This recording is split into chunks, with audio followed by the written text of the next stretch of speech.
ప్రభునందు సోదరి సోదరులకు ప్రభువైన యేసుక్రీస్తు వారి పేరిట ప్రేమపూర్వక వందనములు తెలియజేస్తుంటున్నాను. మనం దేవుని పరిశుద్ధ గ్రంథంలో పరమగీతము 1వ అధ్యాయము 16వ వాక్యమును చదువుకుందాం. నా ప్రియుడా, నీవు సుందరుడవు, అతి మనోహరుడవు, మన శేయస్థానము పచ్చని చోటు. మన మందిరముల దూలములు దేవదారు మ్రాణులు, మన వాసములు సరళపు మ్రాణులు. దేవుడి తన వాక్యమును మనందరి క్షమార్థమై దీవించి పంచిపెట్టునుగాక.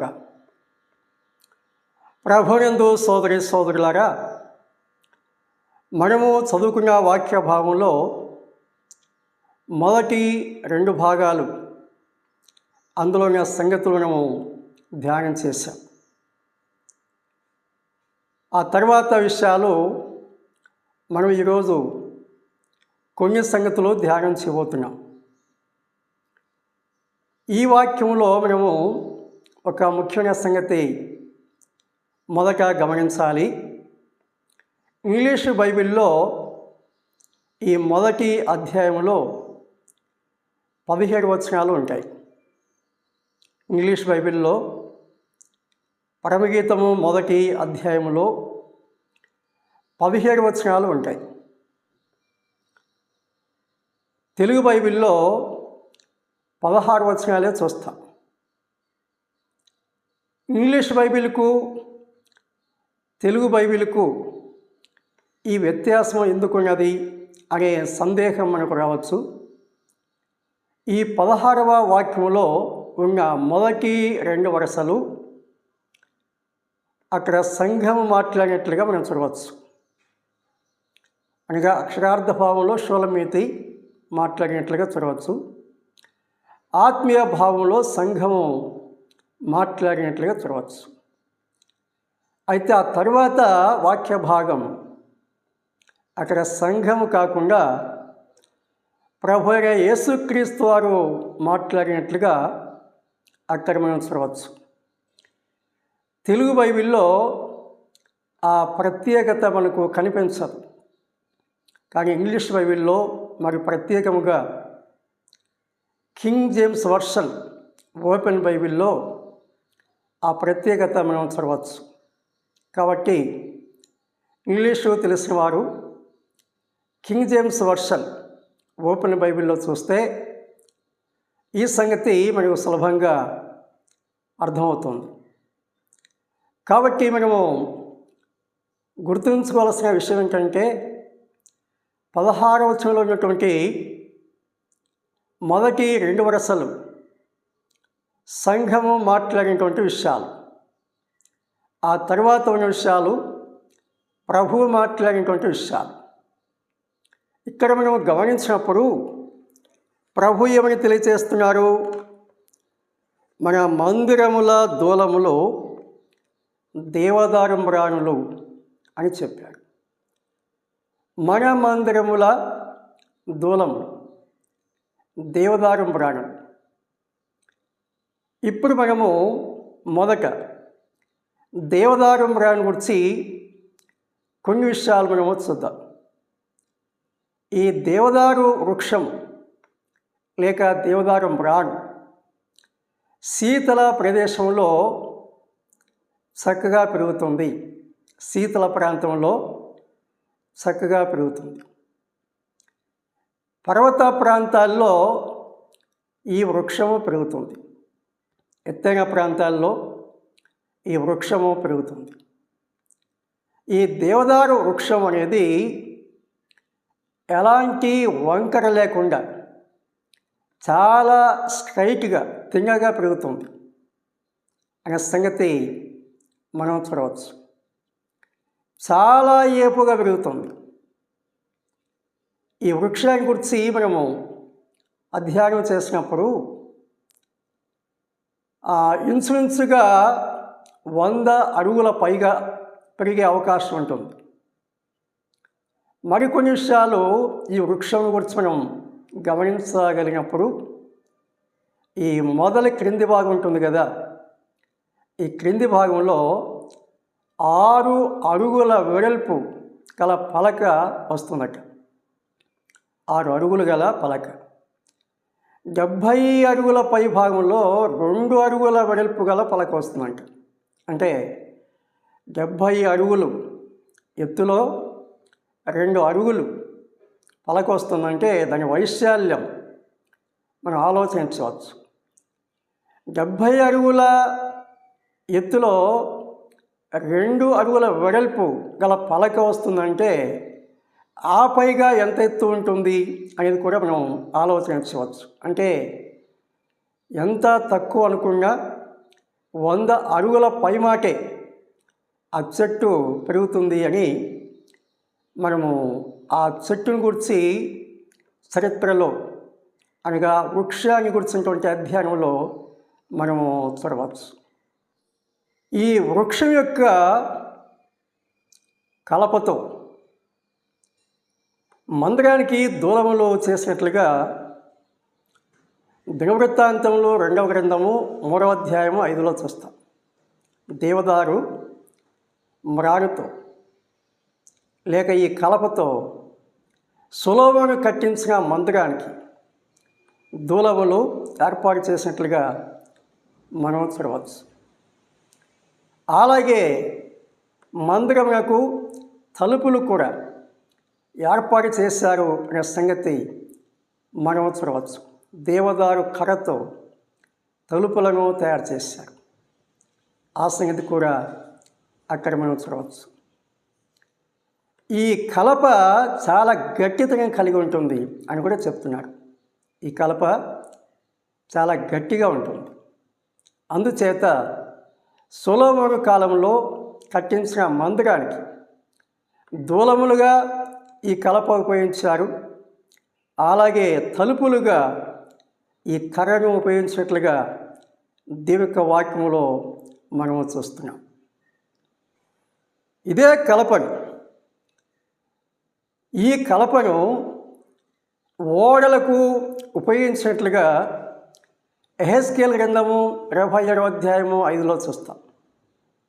అంటే అంత గట్టితనంగా ఉంటుందన్నమాట. అంత పొడవు, అంత వెడల్పు, ఆ గట్టితనం కలిగి ఉంటుంది. కాబట్టి ఆ కలపను ఓడ తయారు చేయడానికి ఉపయోగించారు అనే సంగతి మనం దేవుని యొక్క వాక్యములు కూడా చూస్తాం. అలాగే ఈ వృక్షము చాలా ఏపుగా పెరుగుతుంది అని ముందుగా గమనించాం కదా. ఎత్తు మాత్రమే కాదు, విశాలంగా కూడా పెరుగుతుంది.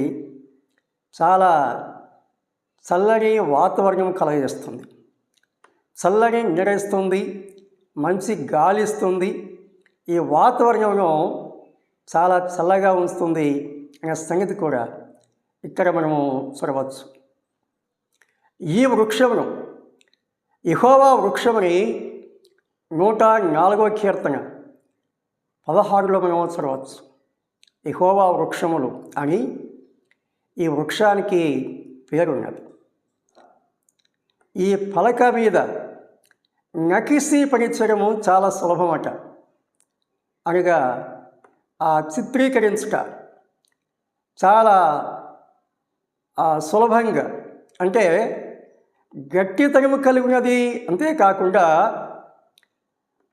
చక్కగా చిత్రాలు చిత్రించడానికి అనువైన పలకగా ఉన్నట్లుగా కూడా మనం చూడవచ్చు.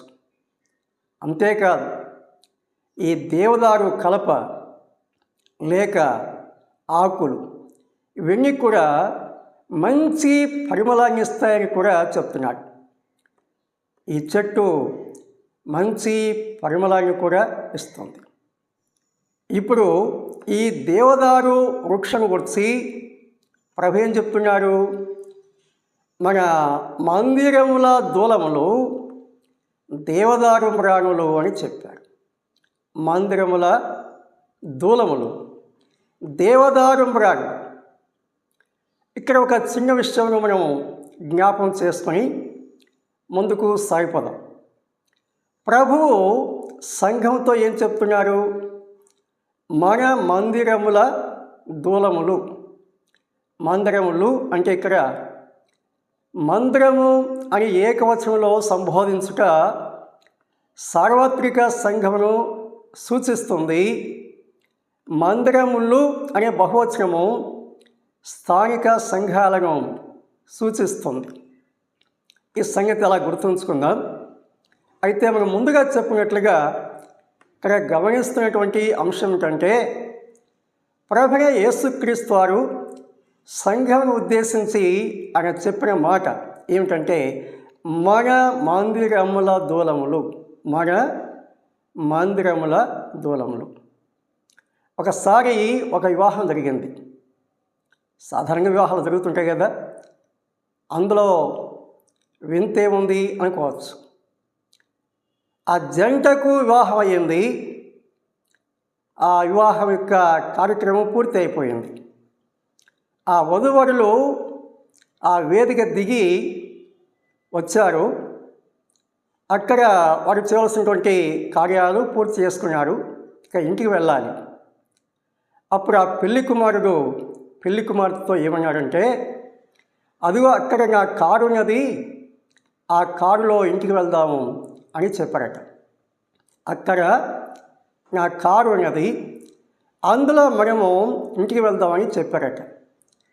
అప్పుడు ఆ పెళ్లి కుమార్తె అనేది, అది నీ కారు కాదు, అది మన కారు అన్నదట.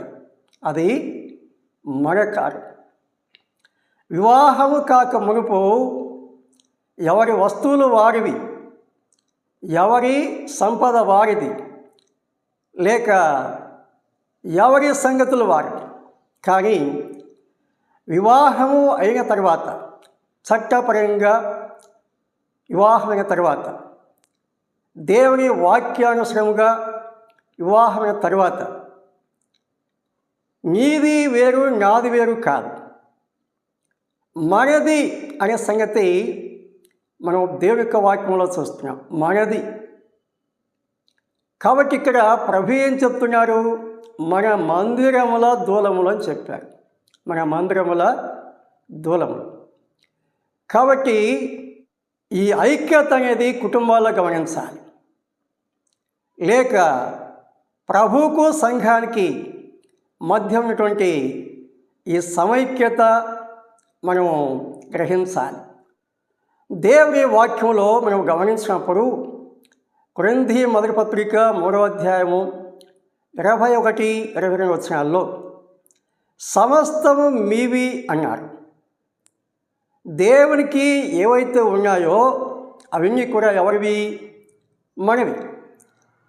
ఎలా మనవి అంటే, మనం యేసుక్రీస్తు ప్రభువారికి ప్రధానము చివరి వారం. ఆత్మీయ భావంలో ఈ సంగతి దేవుని యొక్క వాక్యంలో చూస్తున్నాం.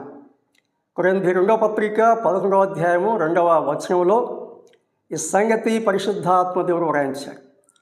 ఒక్కడే పురుషుని కనుక క్రీస్తుకు మిమ్మును ప్రధానం చేశారు అని పౌలు అక్కడ తెలియజేస్తున్నాడు.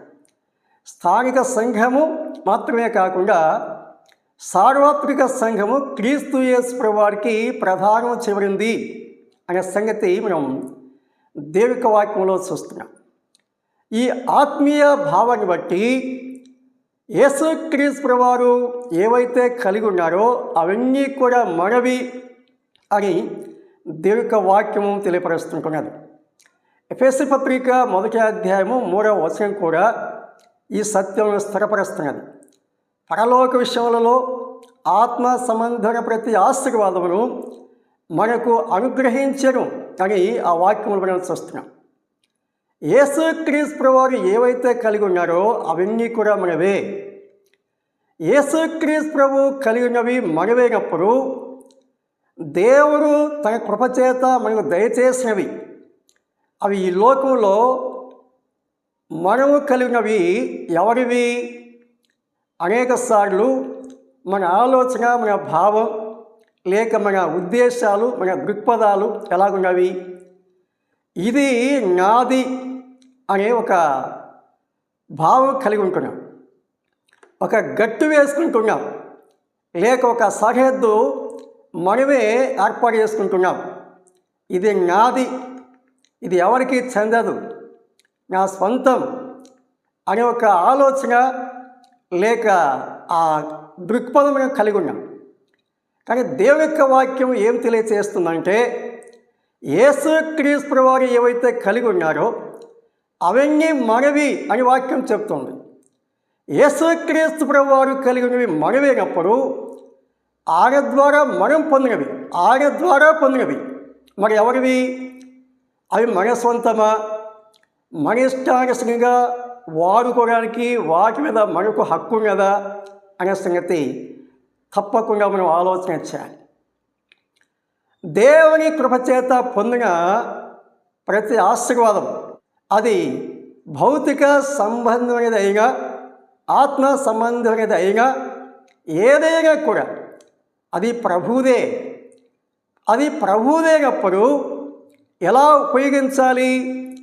ప్రభు యొక్క ఆజ్ఞానుసరంగా, దైవ చిత్తానుసరంగా, దేవుని మహిమార్థమై ఉపయోగించాలే కానీ మన ఇష్టానుసరంగా దేవుని చిత్తానికి వ్యతిరేకంగా ఎప్పుడు కూడా ఏది కూడా ఉపయోగించడానికి వీలు లేదు అనే సంగతి మనం ఖచ్చితంగా ఎరిగి ఉండాలి, అమలు చేయాలి. కాబట్టి ప్రభువునందు సోదరులారా, ప్రభువు కలిగి ఉన్న సంస్థ మనదే, ప్రభు ద్వారా మనం పొందినది. ఈ దేహము, ఈ ఆత్మ, ఈ ప్రాణం మాత్రమే కాదు, ఈ లోక సంబంధంగా ఏవి కలిగి ఉన్నా అవన్నీ ప్రభువే. ప్రభు చిత్తానుసరంగా ప్రభు యొక్క మహిమార్థమై వాడబడాలి అనే సంగతి దేవుడు తన వాక్యము ద్వారా మనకు తెలియపరుస్తుంటున్నాడు. ఇప్పుడు దూలముల గురించి మనం ఆలోచన చేద్దాం. మన మందిరముల దూలములు, దేవదారు మ్రాణులు అని అక్కడ మనం చూస్తున్నాం. దూలము దేనికి ఉపయోగిస్తారు? ఇప్పుడు మనము అనుసరిస్తున్న విధానంలో చెప్పాలంటే బీమ్స్, ఇంగ్లీష్లో వాటిని బీమ్స్ అని చెప్పుకుంటున్నాం. ఈ దూలముల యొక్క ఉపయోగం ఒక స్తంభం నుండి మరొక స్తంభానికి అవి అనుసంధానం చివరి ఉంటాయి. ఒక స్తంభం నుండి మరొక స్తంభానికి అనుసంధానం చివరి ఉంటాయి. ఇప్పుడు స్తంభములు అనగా ఏమిటి? అవి కూడా మనం చూస్తే స్తంభము అనే ఏకవచనం సంఘమును అనగా సార్వత్రిక సంఘమును చూపిస్తుంది. ఆ సంఘము సత్యమునకు స్తంభమును ఆధారమై ఉన్నది అని మనం దేవుని యొక్క వాక్యంలో చూస్తాం. కాబట్టి స్తంభము అనే మాట ఏకవచనంలో మనం చూసినప్పుడు అది సంఘము అనే మాట చూస్తాం. స్తంభములు అనే బహువచనంలో మనం చూసినప్పుడు సంఘములో పెద్దలను సూచిస్తున్నట్లుగా దేవుని యొక్క వాక్యములో మనము చూస్తుంటున్నాం.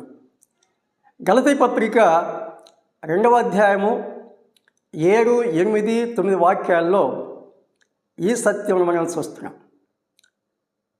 స్తంభములు,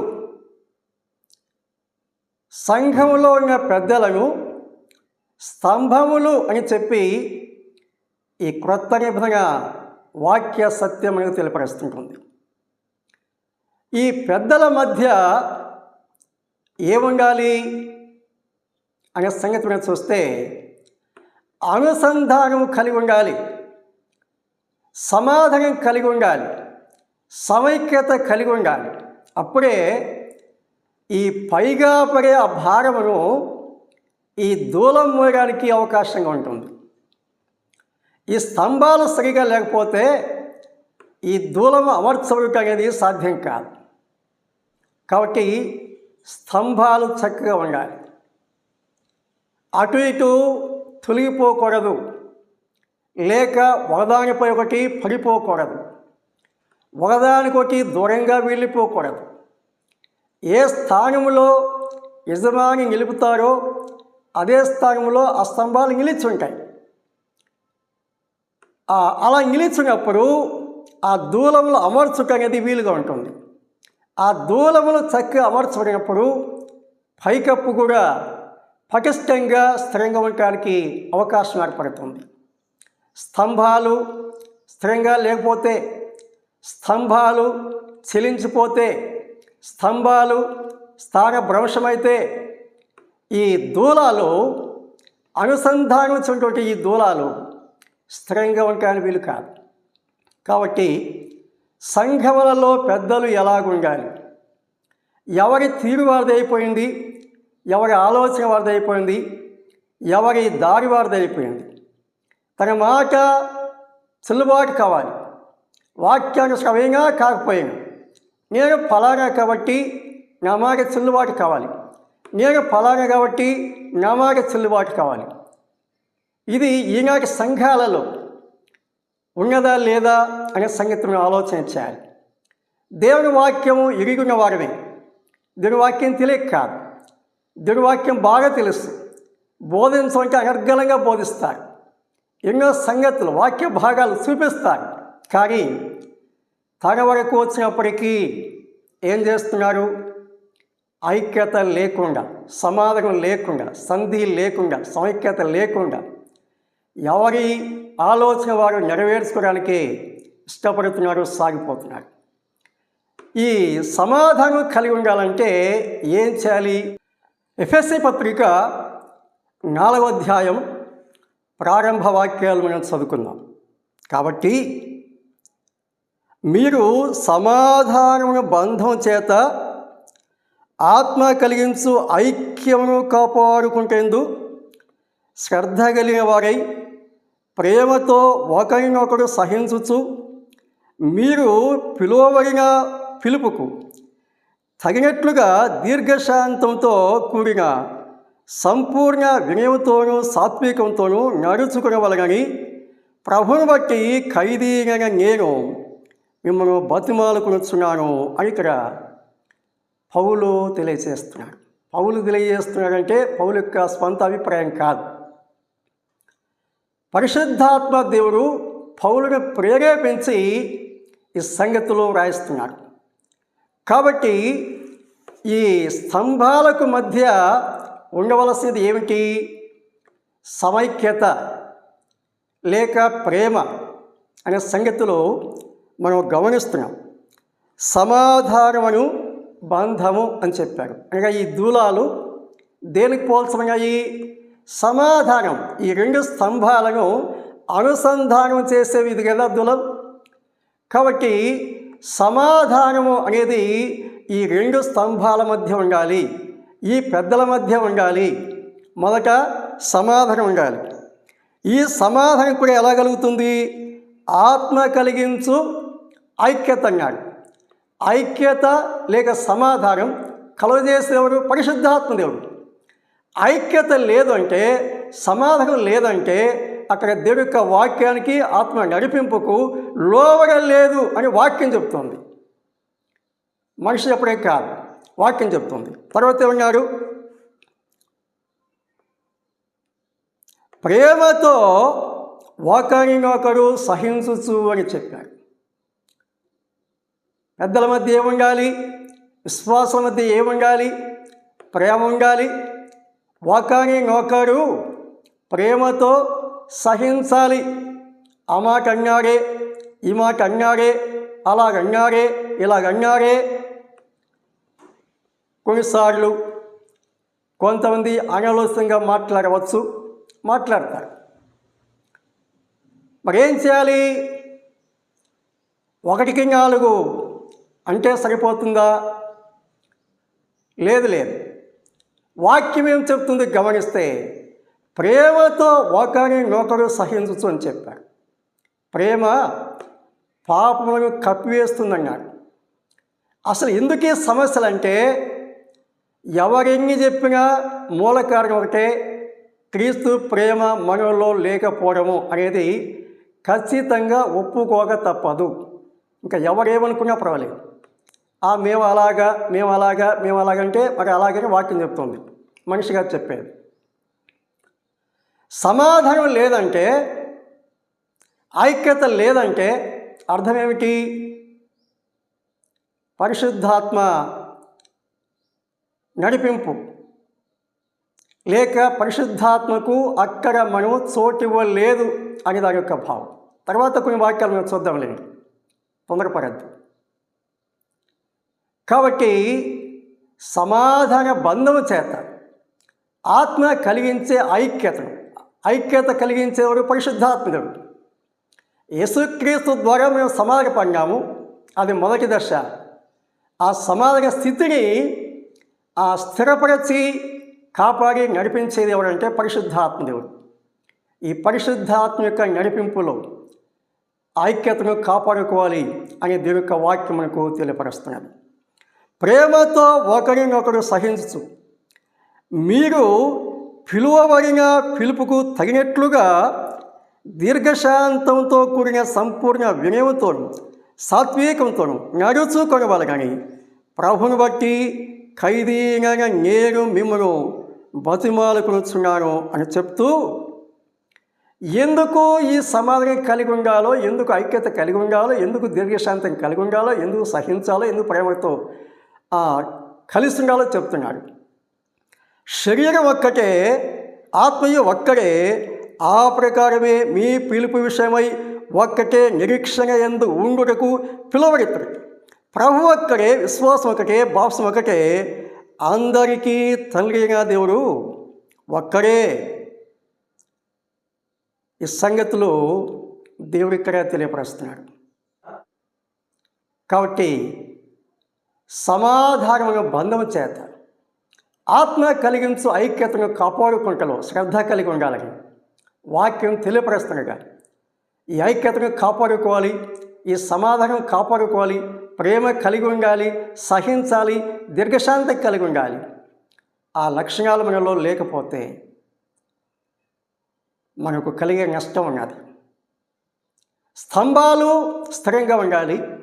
ఈ స్తంభాల మధ్య ఉండవలసిన దూలం ఖచ్చితంగా కూర్చోవాలి.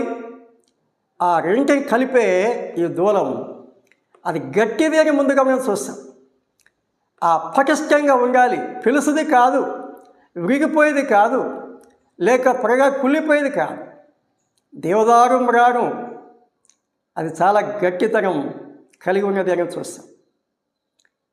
కాబట్టి ఈ విశ్వాసాల మధ్య లేక పెద్దల మధ్య, ప్రభు పిల్లల మధ్య ఈ బాండింగ్, ఈ బంధము అనేది స్థిరంగా ఉండాలి అని దేవుని వాక్యం చెప్తుంది. ఎప్పుడైతే స్తంభాలు స్థిరంగా ఉంటాయో, ఈ స్తంభాల మీద దూలాలు ఖచ్చితంగా అమర్చబడి అనుసంధానం చివరి నిలకడగా ఉంటాయో, ఆ తర్వాత పైకప్పు కూడా స్థిరంగా ఉంటుంది. అంటే విశ్వాసులు కూడా స్థిరంగా ఉంటారు. లేని పక్షంలో సంఘం కూలిపోతుంది. స్తంభాలే చక్కగా లేకపోతే, స్తంభాలే స్థిరంగా లేకపోతే, స్తంభాలే స్థాన భ్రంశం చెందితే దూలాలు ఎలా గెలుస్తాయి? సాధ్యం కాదు. స్తంభాలు కూలిపోతే దూలం విడిపోతుంది, ఆ పైకప్పు నిలవటానికి సాధ్యం కాదు. సంఘము పాడైపోతుంది, సంఘం పాడైపోతుంది. కాబట్టి స్తంభాలు చక్కగా ఉండాలి, దూలాలు చక్కగా అమర్చబడాలి, ఇంకా సమాధాన స్థితి కలిగి ఉండాలి, ఐక్యత కలిగి ఉండాలి. అప్పుడే ఆ పైకప్పు అనగా విశ్వాసులు కూడా చక్కగా సాగిపోవడానికి వీలుగా ఉంటుంది, లేక స్థిరంగా ఉండటానికి వీలుగా ఉంటుంది. కాబట్టి మన మందిరముల దూలములు, దేవదారం రాణులు అంటే అవి స్థిరమైనవి అని అక్కడ ప్రభు సాక్ష్యం ఇస్తున్నాడు. ఆ సాక్ష్యం మనం ఎరిగి ఉండాలి, ఆ సాక్ష్యం కలిగి ఉండాలి. లేకపోతే సంఘాలు పాడైపోతాయి. సంఘ విషయంలో యొక్క ఉద్దేశం వ్యర్థమైపోతుంది. క్రీస్తు శిలువ లేక క్రీస్తు బలియాగం విఫలమవుతుంది. కాబట్టి అటువంటి స్థితి కలగకుండా ఉండాలంటే స్తంభాలు స్థిరంగా ఉండాలి, దూలాలు చక్కగా అమర్చబడాలి, ఆ తర్వాత వాసలు చక్కగా పేర్చబడాలి, పైకప్పు చాలా చక్కగా నైపుణ్యంగా వేయబడాలి. అప్పుడే అది నివాసయోగ్యంగా ఉంటుంది అని మనం నేర్చుకోవచ్చు. వాసనల గురించి తర్వాత ధ్యానం చేద్దాం. దేవుడు మనకు దయచేసిన ఈ వర్తమానం మనం చాలా శ్రద్ధగా ఆలకించి సంగతులు గ్రహించి తెలియవారు ఎవరు లేరు. కానీ ప్రభు మనతో మాట్లాడుతుండగా మరొకసారి మన హృదయాలు, మన అనుభవాలు నెమరు వేసుకొని, లేక సరిచేసుకొని, సరిపోల్చుకొని, సరిదిద్దుకొని చక్కగా ముందుకు సాగాలని దేవుడి తన వాక్యము ద్వారా మనకు ఈ సంగతులు తెలియపరుస్తున్నారు. వాక్యము ఆలకిస్తున్న ప్రతి వారికి ప్రత్యేకంగా ప్రభు పేరిట వందనాలు తెలియజేస్తున్నాడు. దేవుడి తన వాక్యమును మన హృదయాల్లో స్థిరపరిచి ఫలింపచేసి ఘనత, మహిమ, ప్రభావాలు ఆయనే పొందుగాక.